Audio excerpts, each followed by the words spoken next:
What's going on, guys? 420 Gaming here, and we are making some Bannok today. So this is kind of a weird video for a gaming channel, but hey, I wanted to put it out there, and this is the channel that I have to do so. This is a one-person Bannok. I've had a hard time finding this on YouTube. Everything I found was way too salty or gross, or I've had to throw a lot away. So this is the recipe that I've come up with. This can be made in the oven, which makes it a little healthier instead of fried, which is usually the way that traditional Bannok is made. So we're going to get right into it here, guys. We have 1 cup of flour. I'm going to leave the ingredients in the prescription below. And then we have 1/4 teaspoon of salt here, or a little less, 1/4 teaspoon of baking powder, or a little less, and a full teaspoon of sugar. So we have a little bit of flour there because we're going to need a little bit more for our kneading. We are going to need a fork, so I'm going to get that out. And we have a baking pan and some vegetable oil over here that I transferred to a liquor bottle. Good times.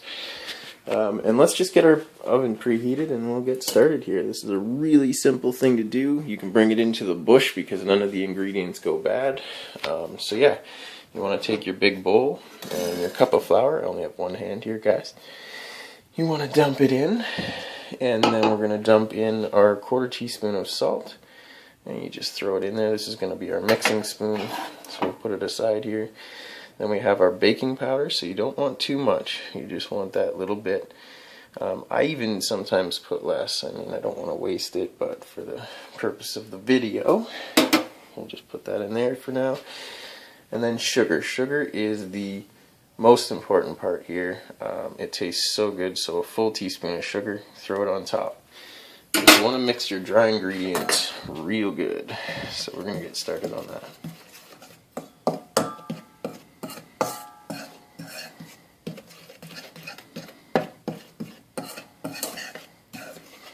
And then we're going to get our wet ingredients, which is just water and oil.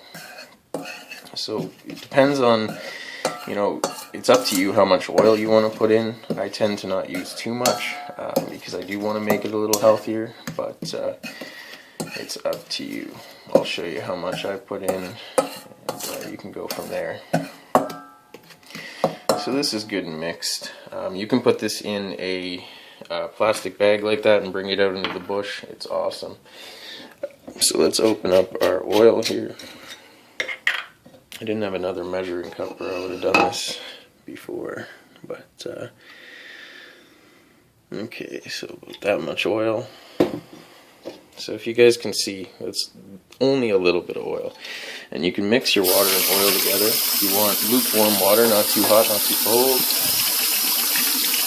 So way too cold for what I'm looking for. That seems to be just fine. And we're just going to go to half a cup. Approximately. So with the oil, you've got about half a cup of water there, and what you want to do now is create a little bit of a well inside your flour.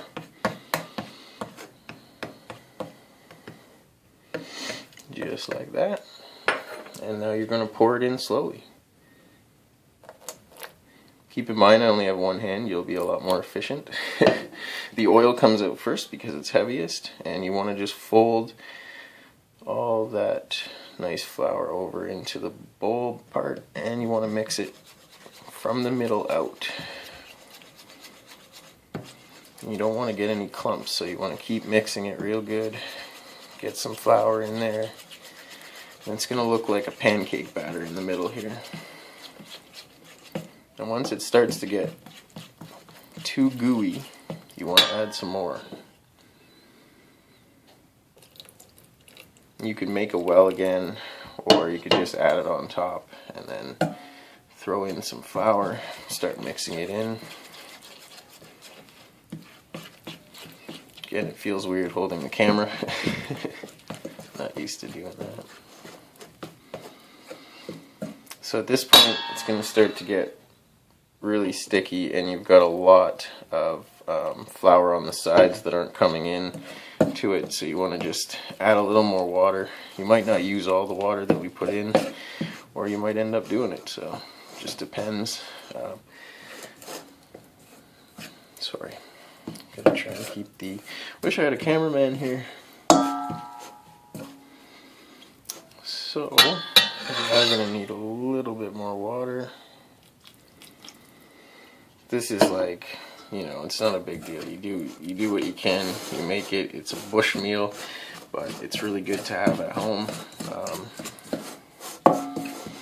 So basically right now we have a lump of dough that's pretty flaky. It's got, you know, some flour hanging off that didn't really get incorporated. So this is the point where I'm going to put you down for just a second.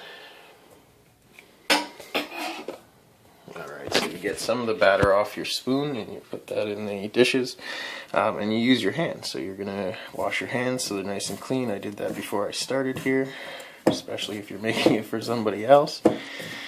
And you're just going to knead it like this. You're going to grab all the stuff on the sides that you can and throw it in. And you want to press it down, fold it over itself, fold it over itself, press it down. And you use the flat side of your knuckles here.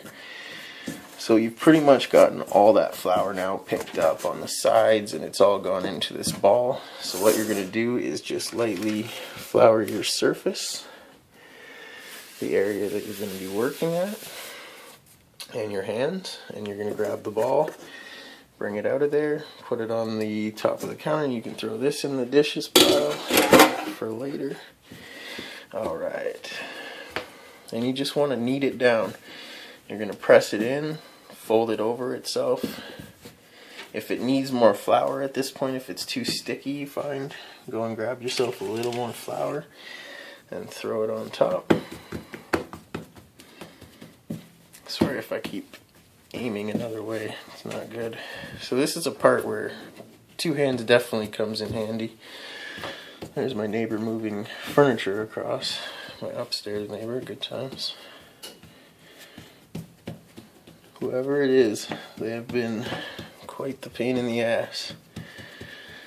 Anyway, we'll get on with it here. So, you want a nice flat piece of bread like this, because Bannok is pretty much a flat bread here. So, you've got it all out. You want to put a little more flour because it's a little sticky. And we're just going to get that on both sides. Cooks real nice like that too. So we've got a little more flour on it.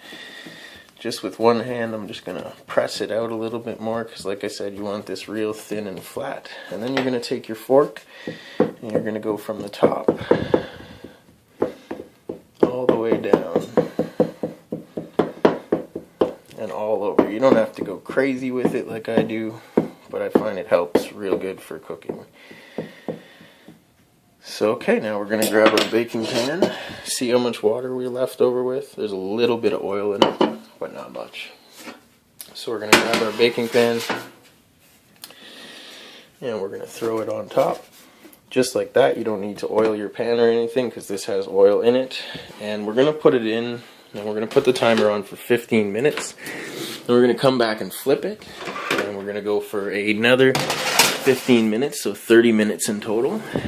And then we're going to come back with another video and check it out. I won't be able to come back at the 15-minute mark because that'll make it 3 videos, and we're going to try and do this in 2. So I'll see you guys when it's cooked.